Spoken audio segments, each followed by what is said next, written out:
खुलुमबाय बेयो बड'लेण्ड इंखं टेलिभिजन दिनैनि रादाबखौ फरायदों आं रिंकु बसुमतारिया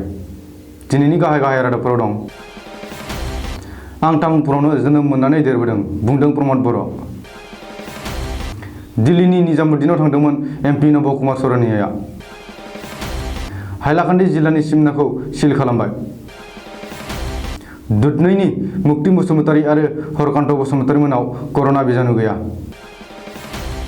बिजनी हलिचरन स्कुला गिबि मन्थ्रिनि रिलिफ फान्डआव 1,25,000 रां अनसुंथाइ होदों दिल्लीनि निजामुद्दिननिफ्राय फैफिननाय गासैखौबो टेस्ट खालामनो दाबि दैखांदों बदरुद्दिन आजमलआ लकडाउननि समाव मेघालयनि सासे सुबुङा आग्रायाव सुइसाइड जादों आसामाव 5 कभिड-19 पजिटिभ मोनबाय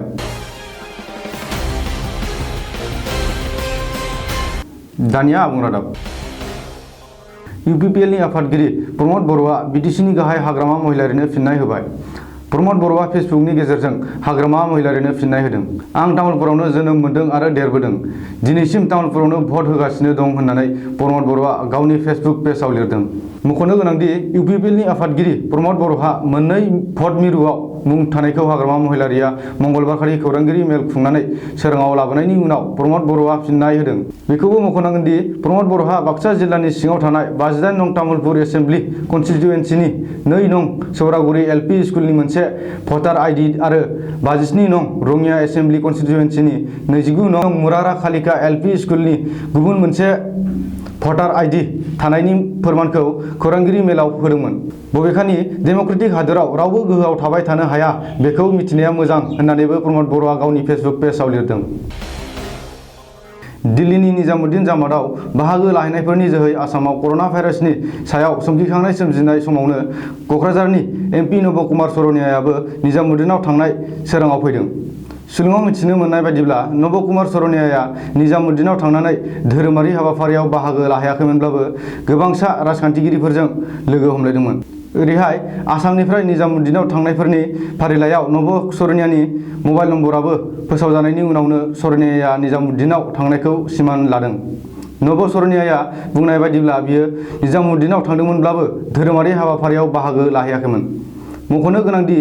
दिल्लीनि निजामुद्दिन जामातआव इस्लाम धोरोमनि धोरोमारि हाबाफारि बानजायनाय जादोंमोन बे हाबाफारियाव आसामनि गुबुन गुबुन ओनसोलनिफ्राय सा 216 सोद्रोमाफोरखौ लाफानानै गुबुन गुबुन रायजोनि आरो गुबुन गुबुन हादोरनि गोबांसा मण्डलिफोराबो बाहागो लादोंमोन करिमगन्ज आरो काछार जिल्लाखौ फोनांजाबनाय हाइलाकान्दि जिल्लानि गासैबो सिमनाखौ दिनै जिल्ला खुंथाया सिज खालामबाय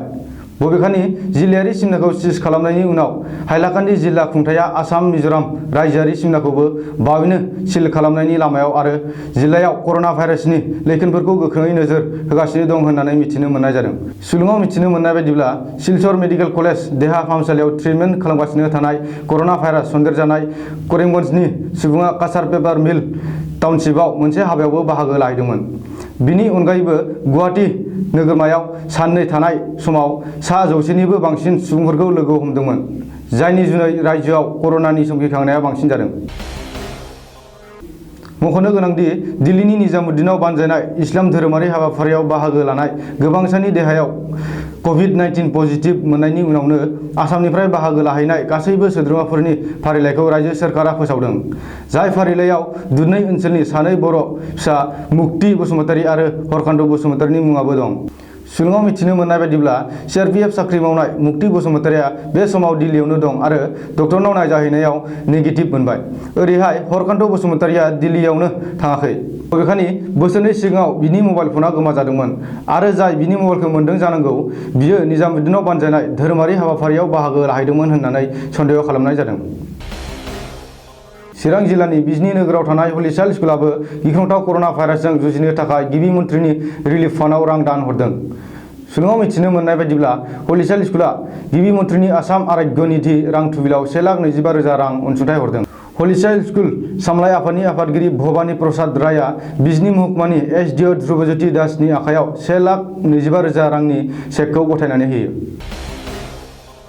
दिल्ली निजामुद्दिननि मरक्सनिफ्राय आसामाव गिदिंबोफिननाय साफ्रोमबो सुबुंफोरखौ जोबोद थाबैनो नायबिजिरनो आरो टेस्ट खालामनो थाखाय रायजो सोरखार आरो सावस्रि बिफानखौ खावलायदों एआइइउडिएफनि गाहाय आरो धुबरीनि एमपि बदरुद्दिन आजमलआ